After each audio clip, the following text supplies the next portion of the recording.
యెహోవా ఆత్మ నీ మీదకి బలముగా దిగివచ్చును, నీవు వారితో కలిసి ప్రకటన చేయుచుండగా నీకు కొత్త మనసు వచ్చును. ఇంగ్లీష్ లో ఈ విధంగా ఉంటుందండి, టర్న్ ఇంటూ అనదర్ మ్యాన్. వ్యక్తిగా కాకుండా వేరే వ్యక్తిగా మారిపోయాడంట. తన ఆలోచనలు కాదు, తన తలంపులు కాదు, తన మాటలు కాకుండా వేరే వ్యక్తిగా మారిపోయాడంట. నిజమే కదా అండి. నిజంగా ఆయన చిత్తంలో సౌలు ఉన్నాడు కాబట్టి ఆ యొక్క సమూయేలుని సిద్ధపరిచాడు.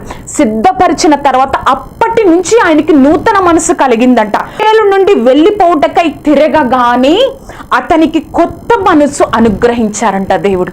చూసారండి, 10వ అధ్యాయము 9వ వచనంలో, నేను సమూయేలు నుంచి ఇక్కడి నుంచి వెళ్ళిపోతున్నాను, నా తండ్రి దగ్గరకు వెళ్ళిపోతున్నానని తిరగగానే సౌలుకి దేవుడు కొత్త మనసును అనుగ్రహించారంట. చూసారా, అసలు అది ఊహించిన స్థానమా అండి? అది తను ఎదురు చూసిన స్థానమా? పూర్తిగా అప్పుడున్న మనసు కన్నా టర్న్ ఇంటూ అనదర్ మ్యాన్ కొత్త మనసు అనుగ్రహించాడు.